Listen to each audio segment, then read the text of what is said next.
लोगोफोर नै जौ मावनायनि प्रेक्टिस लादों देनां खामानियाव होगोन।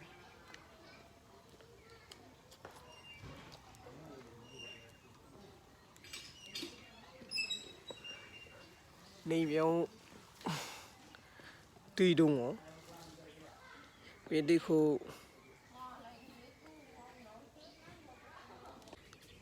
हेलौ लोगोफोर वेलकाम बेक माय इउटुब चेनेल। नै लोगोफोर आं दिनै न'आव हलिनि नामाव जौ मावनो सोलोंदों। नोंथांमोना मिथिखायो जौ बुस्थुआ जोंनि बर'फोरनि थाखाय बहुद मोनसे गोनां मुवा। उइदाउट जौ आलासि बुजायनाय हाबा हुखा बे नङाब्लानो जेबो जाया। आरो दिनै हलिनि नामावबो बेजोंनो पार्टि खालामसै। मा होनो लोगोफोर माथो खालामनो ओरैनो थास्लायस्लाय सोलोंबाय आरो बे बुस्थुजोंनो मोजां सोलोङोबा बेबो मोनसे बिजनेस लाइनानो ना लोगोफोर। थिग बेखौ मावनानै फाननानै फैसाबो खामायनो हायो आरो बेजों लोगोसे जोंहा नै जोंनि जाग्रा बेदर मेन बुस्थु जेरै अमा उइदाउट अमा जोंनि बर'नि न'खर परियालावथ' जेबो खामानि गैखाया। उइदाउट अमा जेबो जाखाया आसाम ट्रेक्टर जायखौ होनो। बेनोसै लोगोफोर नायलांबाय थादो नोंथांमोना सोलौ।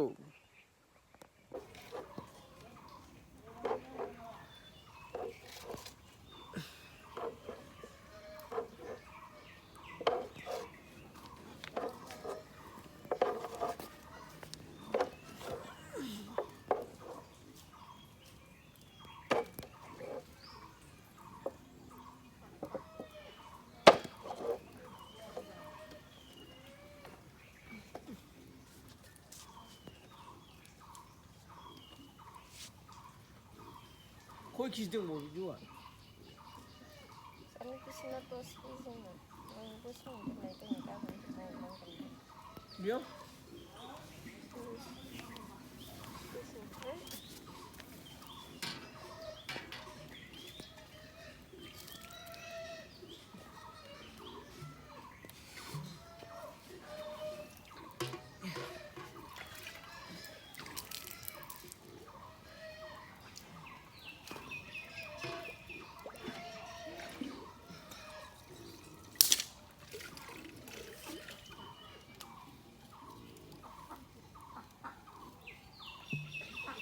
दैया गारना होनाय बे बाल्थिंनिखौ होनाय।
नाम्बारा गजोब्बाय नै लोगोफोर बुंनोसै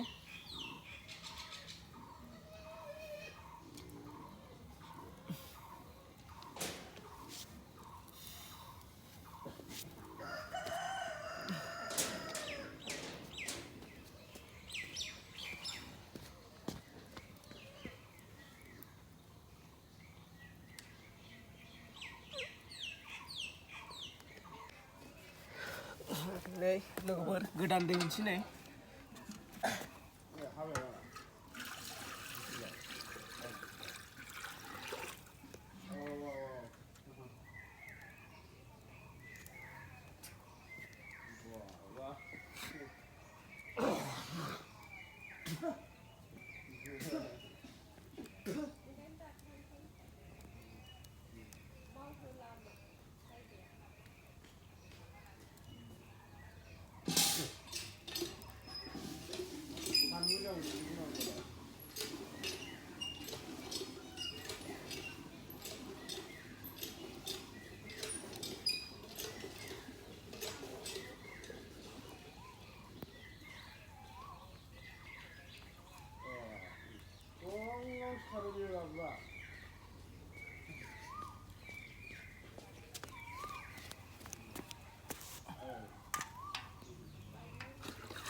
थिलिक जाबाय गोनांलै नै थिलिक जानाय बायदि मोनदां नै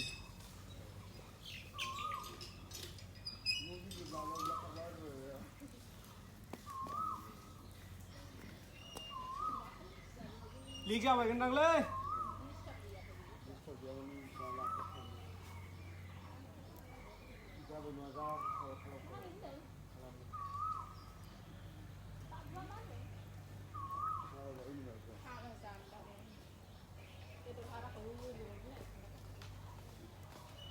हाबा जानो दावराव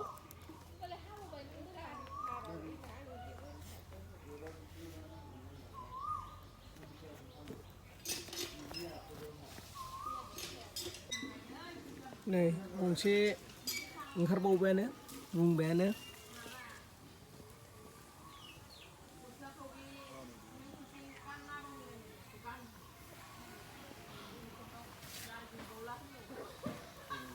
नै दैयाबो गारनांसिगौ जाहैबाय गुदुं जाबाय बांद्राय गुदुं खालामजाया दैयाबो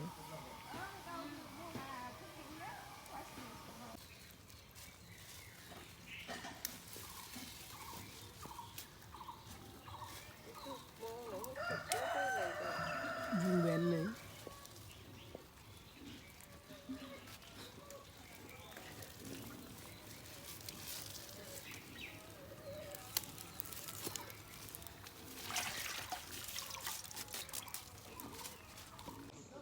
दै गारनांलायबाय लोगोफोर जौ मावोब्ला बिदि दै चेन्ज खालामबाय थानांगौ